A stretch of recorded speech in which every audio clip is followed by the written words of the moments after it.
Well, I think the one thing that discipline definitely does help you with is it helps you get things done.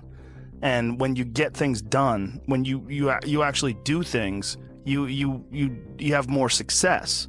If you have more success, and sometimes a big part of success is just not being fucking lazy and just doing it. Yeah. That's like 90% of it is just showing up. Get there and start working. Like, you're not going to feel perfect every day. If I only worked out when I felt good, I'd be a fat fuck. Because there's a lot of days I don't want to do it. It's pretty much the same with everybody that actually gets good at something. That there's got to be those days you push through, and they're probably going to be more numerous than the days you don't. And so the benefit of discipline in my eyes has always been that through discipline I get things done. Yeah. I always say that I'm like the most lazy, disciplined person I know, because I don't want to do it. Yeah, but I always do. One of the big problems is sitting down and doing the work. Mm-hmm. And you gotta, and Pressfield talks about that in the most concise and beautiful way. And he labels it like an enemy. He calls it resistance, mm-hmm. And that you have to sit down, you have to overcome resistance, and that the pro goes to work. And it doesn't matter if you're sick, doesn't matter if you have kids, it doesn't matter what, you're a pro and you go to work. And that just, it puts it in your head that this is what I do. And you have pride in that. And then when you are in front of that keyboard and you look down at the count, it says, I got 1,000 words today. I put 1,000 words in. You're doing the work. Yeah. And out of that work, gems blossom. Yeah. Little things, but you might have a day where you just write nothing but dog shit. So what? Show up again tomorrow. And tomorrow out of that dog shit, a flower will emerge. You never know. And that's the only way to develop to really develop your potential 100% in anything, whether it's as an author or even as a martial artist. There's a lot of creativity in martial arts. To be a great striker, you have to be creative, because you have to develop patterns or execute patterns that aren't going to be perceived. This idea that life is hard, something you're supposed to shield from them, it's so silly. And, I've had this conversation with my friends, because everybody that I know that's interesting had a fucked up life. But now we have kids, and the last thing we want is our kids to have a fucked up life. So we put our kids in these good schools, we live in these nice neighborhoods, everybody eats healthy, and there's no fucking domestic violence, and everybody seems, it's so different than all of our lives. And we were talking about it. Me and Brian Callen were actually talking about it. Like, look, we all had fucked up childhoods, and everybody we know had fucked up childhoods. And they're all interesting, but I don't want my kids to be boring, but I also want them to be safe. So it's like, how do you approach that? I mean, I think you get involved. This is what I've chosen to do, is get my kids involved in martial arts and give them the opportunity to pursue difficult things, and understanding that through pursuing these difficult things, like in accomplishing stuff, like you learn something about yourself. You learn that you have this ability inside of you to overcome. Get obsessed with life improvement. Find things that you enjoy doing that are difficult. Do them and get better at them. It seems so simplistic. It seems like a ridiculous, idealistic point of view, but it's effective.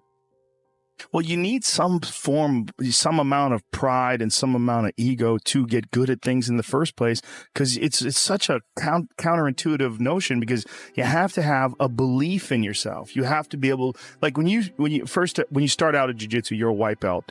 Like, I remember being a white belt and being like, oh my God, I am fucking never going to get good at this. I'm going to suck forever. Yeah.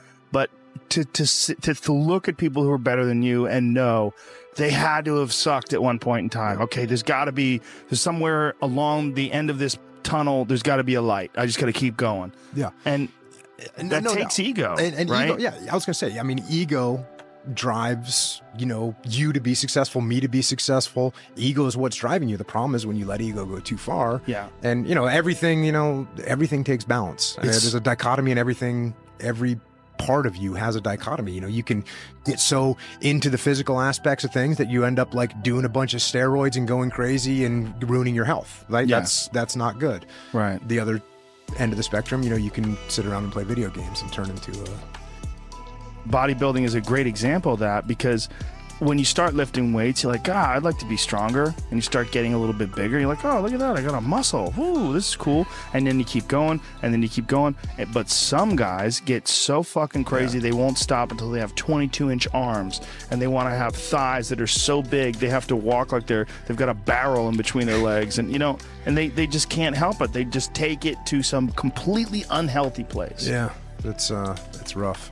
Yeah, well, it's just the nature of trying to get good at something. You got to recognize what's good and what is just fucking insane. For some people, especially, they're just experiencing way too much pressure. And that pressure, a lot of times, it's just an imbalance in perspective. And some of it's I was talking to this mom once. Her daughter does gymnastics with my daughter, and we were talking about kids killing themselves where she used to live.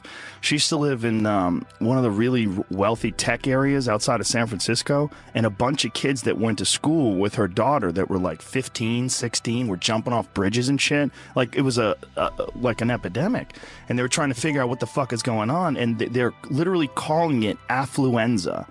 That these affluent kids and their families are literally worth $1 billion. You know, I mean, everybody's super rich, and they're having this insane pressure like before high school and in high school to be in Ivy League schools and to get 4.0s and all, and they're not having any fun, and they're not experiencing life, and they don't have any hope, and their parents are all on fucking pills, and they're just killing themselves.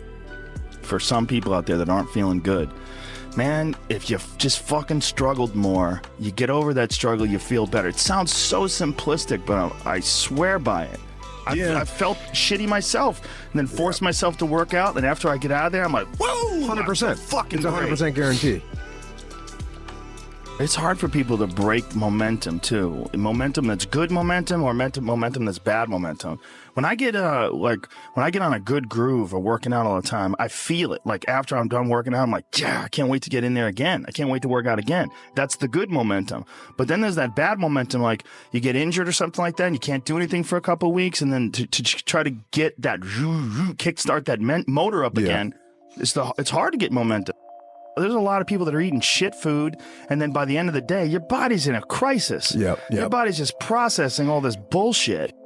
And if you're eating a big, bullshit lunch filled with nonsense, like your body's got to process all that stuff. And so at the end of the day, you're going to lose your willpower. So like when 5 o'clock, 6 o'clock rolls around, you're going to be tired. But if you have a healthy lunch and you're properly fueled, and then you also have positive people in your life, everyone's motivated, by the end of the day, you're going to feel good. Whatever the fuck your thing is, just go and do it. Just force yourself to do it. And if you feel like shit because you ate lunch, then your lunch was, filled with bullshit, well then, hey dummy, don't eat shitty lunch tomorrow. Tomorrow try a nice salad. Try a salad with some salmon and see how you feel then. You're like, hey, I feel way better today at 6 o'clock. Duh. Now your decision making will be better. Like people don't understand how significant it is. Like all these little decisions, those are like that's the path for the rest of your existence on Earth. And if you decide to go to fucking Cheetos chocolate chip cookie route, you're just making a shit path. You're carving your fucking path through broken rocks and glass, and it's not the way to go. You know what else doesn't exist in a day-to-day life? A place where it's okay to be a man. It's actually okay to be a man. It's okay to have man thoughts. Like everybody is so toned down and neutered. It's like human resources and corporate life has watered down people's natural behavior to the point where people are just dying on the inside, sitting in these fucking cubicles, rotting, just freaking the fuck out, having all these thoughts they can't entertain, having to pretend to be someone they're not all day long, putting on this bullshit way of talking, this fake way of thinking. Everybody's got to subscribe to whatever fucking ridiculous policies their company wants to enforce. And you're just a robot, and you get out of there and you just want to scream. It's this fear of discomfort. People have this extreme feeling in their mind when it comes to their associations with exercise. They want to avoid discomfort. They feel like any type of exercise is just like something to be avoided. That's not for me. Fuck that. I don't want to sweat. I don't want to strain. And a lot of times, this association that they have is about the beginnings of getting in shape. It's not about once you're actually fit, because once you're actually fit, exercise is something you look forward to. It's an alleviation of stress.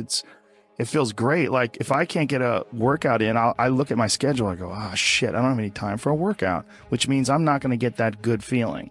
And so instead of looking at it like, oh, I've got to go grunt and sweat, I'm thinking I'm not going to feel good. I'm not going to feel relaxed. I'm not going to feel carefree. And I'm not going to feel even appreciative, like my appreciation of things. And it gets enhanced greatly after exercise. I just feel better. I feel like I can take things in for what they are rather than, you know, whatever sensory data that I'm getting from any event is just one more distraction that gets in my way. And you know, that's a lot of times how I look at things if I'm overstressed or if I'm working too much. Like our bodies, for whatever reason, most people, their associations are to avoid anything that's uncomfortable.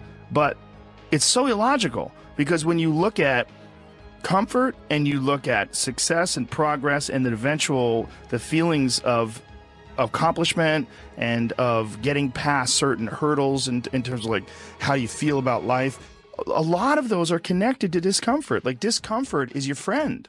It really is. Like discomfort and not being happy and content with certain situations in life or certain feelings in life, they're massive motivators, and they're amazing at facilitating change. And yet our instinct is to avoid those and just sit on the couch and watch some fucking reality show about dudes who make moonshine with our jaw open, like it's bizarre.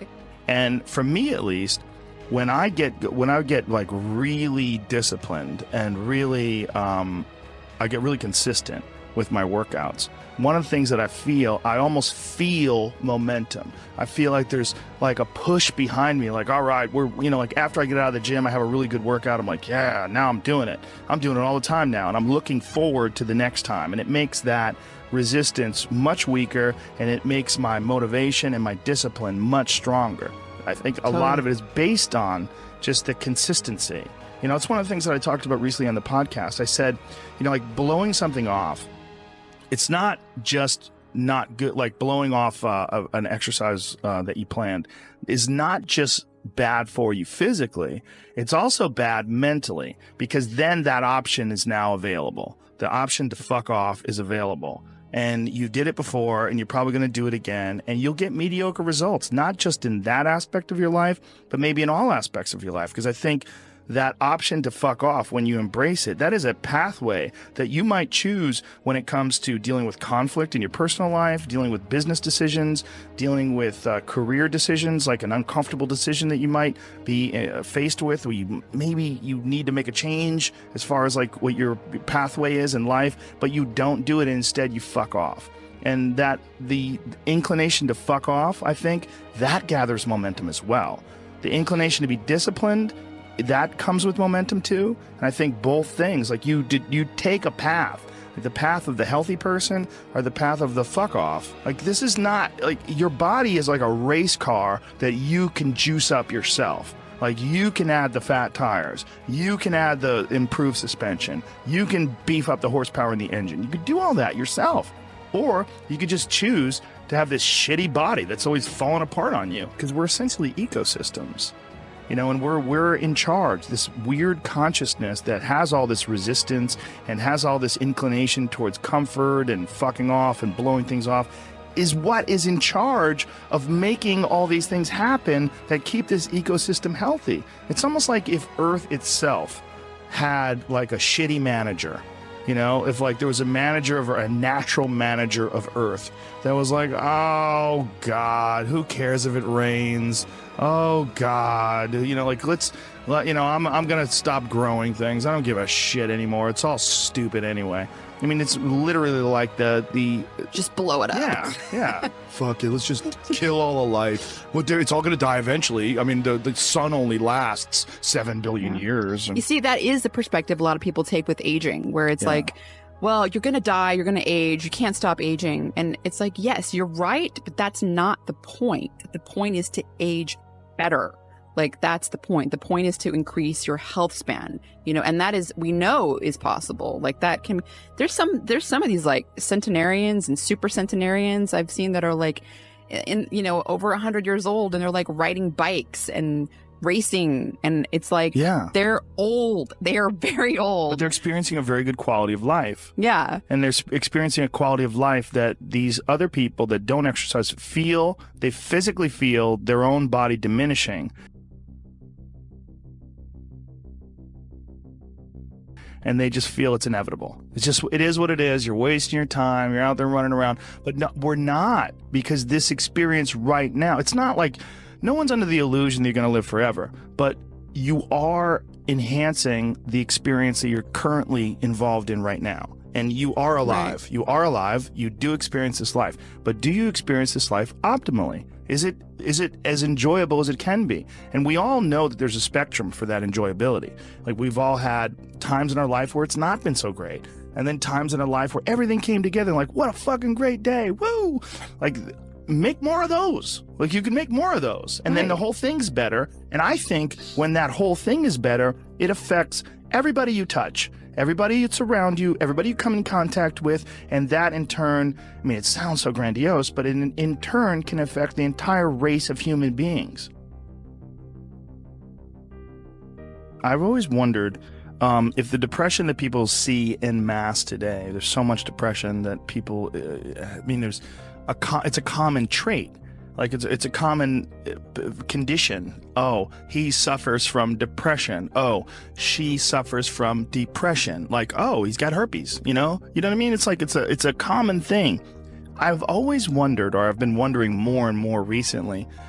It really hit me when, have you ever seen Heinmo's Arctic Adventure? This guy lives in this incredibly remote area of the Arctic National Wildlife Refuge in the Alaskan interior, and he lives in this really small log cabin, and he hunts and gathers, and that's all he does. And he's very smart.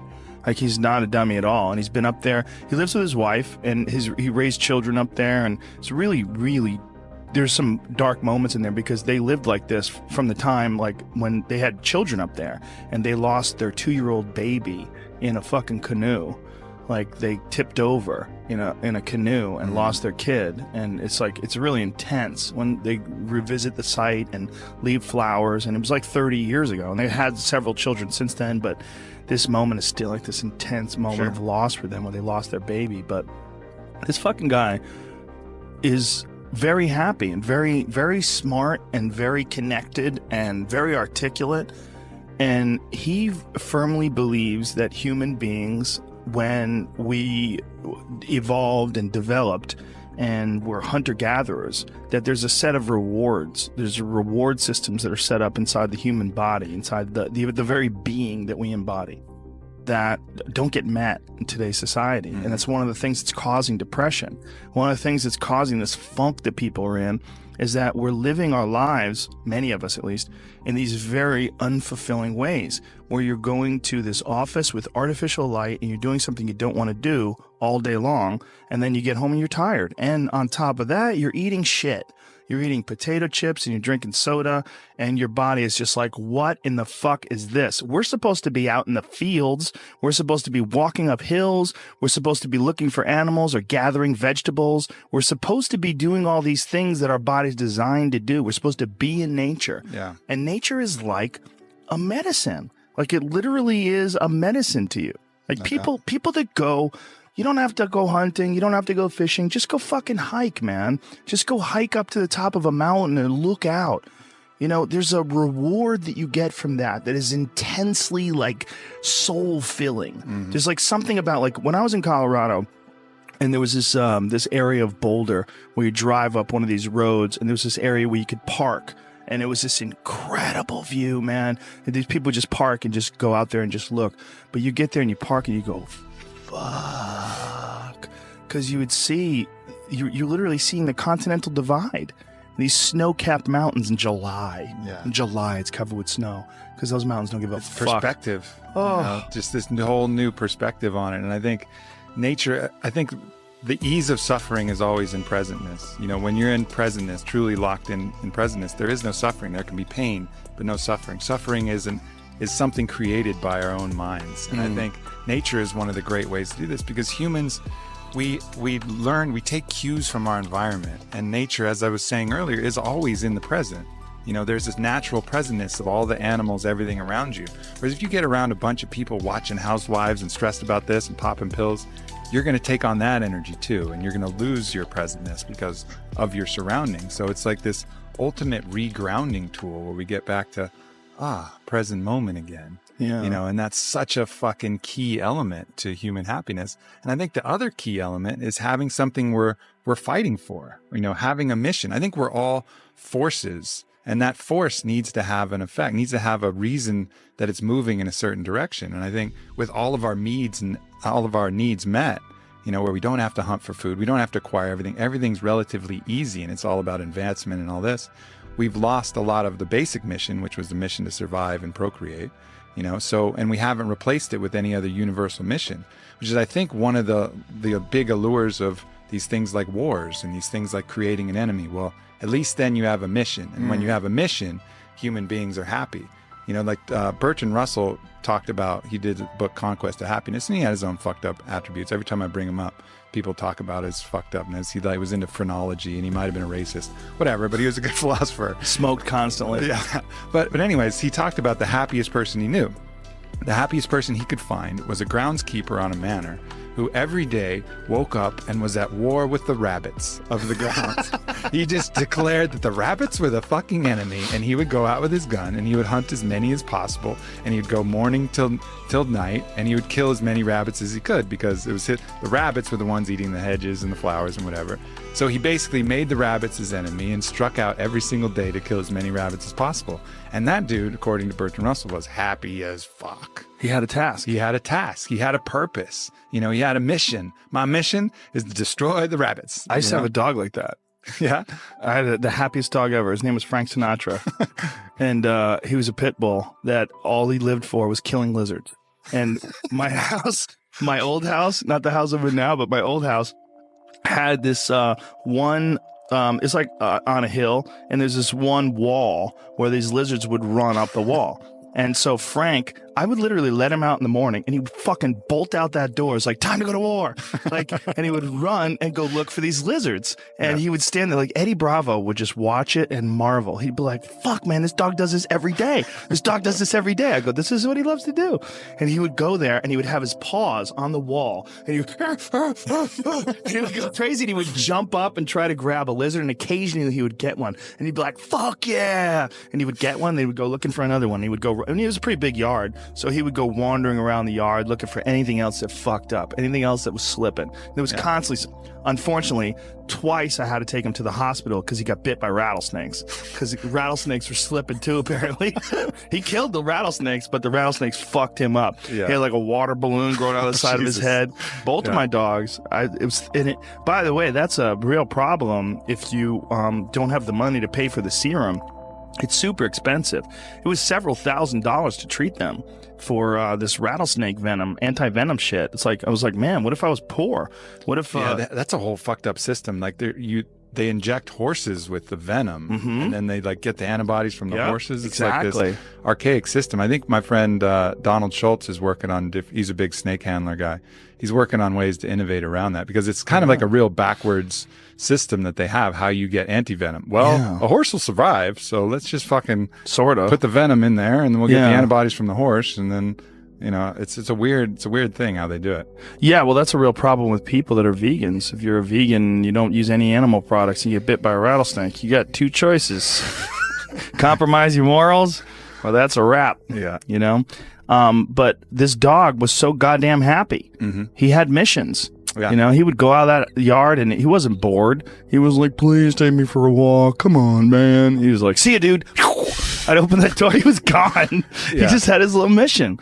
And I think you can see that in the people who are the most unhappy. They seem aimless. Yeah. They're like, what am I here for? Why am I doing this? Nothing makes sense, you know? And I've even felt it in my own life when, you know, I know what my mission here is. My mission is to expand human consciousness, to help people be happy. Like, that's really what I find my greatest purpose in. But every once in a while, I'll get this kind of like fuck people attitude. Maybe someone said some fucked up shit, and I'm like, man, people fucking suck. Fuck people.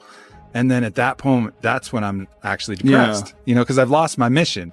Instead of having a mission like, yes, my mission is human consciousness, all of a sudden it's like, fuck people, fuck that mission. They'll figure it out. And then I'm depressed because I've lost my purpose. It's very hard to rise above, like literally, when something like that happens and realize like, oh, you're encountering one diseased individual. You got to look at the mass of humanity. Yeah. Like when you encounter one diseased individual, it's so like this guy who shot up that nightclub in Orlando. You're looking at one diseased individual. And if you say, man, people fucking suck, look at what they did. Well, look at how many people that are responding with rainbows on their Twitter pages and love and all the best wishes to those folks that got killed and all their. I mean, I was looking at this guy's page who's an animal lover who was organizing people to go to the homes of the victims and see if they have pets that are trapped.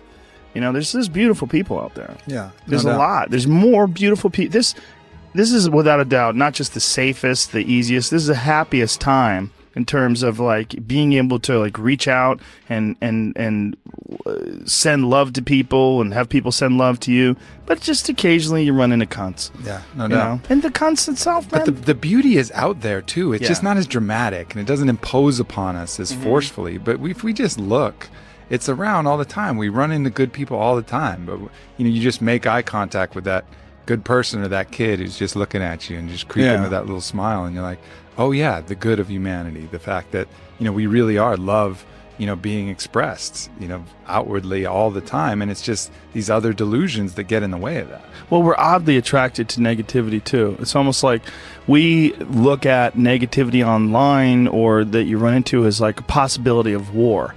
Like, you have to look out, there's fucking drums beating.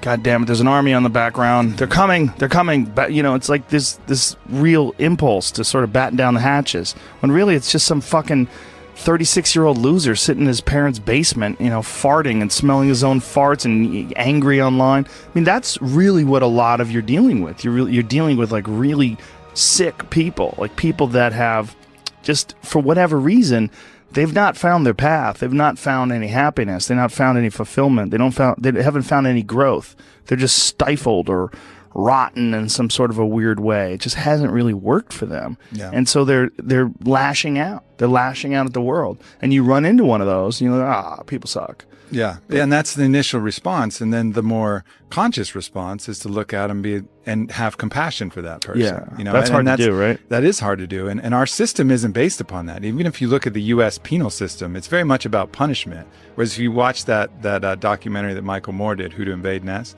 where they go to Norway, they have a whole different idea of what the penal system is for. It's about restoring human dignity and cultivating a change, really making change in the person. It's not about punishment. It's about actually changing that individual so he doesn't do it again. And then you look at the recidivism rates between our prisons and Norway's prisons, and they're just dramatically different. That impulse to punish immediately, is not the healthiest impulse. That's just going to create more issues down the road. You're not rehabilitating anybody. You're just taking even more broken people and putting them out in the world and hoping they're not going to do the broken things.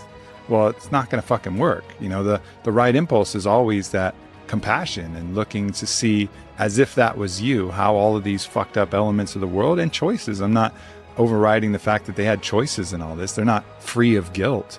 But look at that like this is the person that just made some bad choices and had some tough shit to deal with and couldn't overcome it.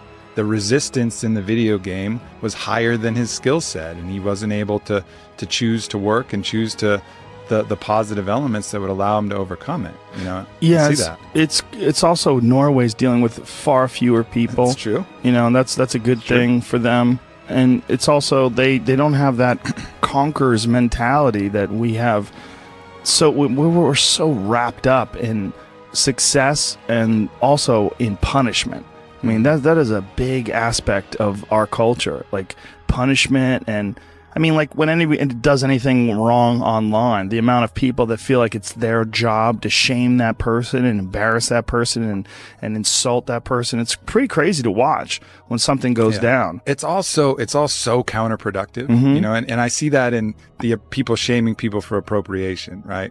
So let's say, for example, someone wears a headdress at a fucking festival, right? They're probably they're not doing it to mock the Native Americans, most likely. It's probably like a mild appreciation and interest. I think this looks cool. I'm in a place and, and then all of a sudden they get all this intense hate and shame and putting all of this stuff, all of these intentions on them that weren't true. Again, going back to my point about morality, it's not about the act. It's about the intentions of the act. But right now we make it all about the act. Oh, you wore this headdress. That means you're insulting thousands of years of Native Americans. You're oppressing, you're appropriating. Like, no, I fucking wasn't. I was wearing a fucking headdress. But then all of a sudden that imprint will create trauma, and that trauma will have a poisonous impact that will make them feel weird and make them want to do that to other people. So it's like you're injecting someone with a hate virus, that they're going to then pass on to other people rather than doing the opposite, spreading the love herpes where it's this contagious positivity that goes the other way. And we have those choices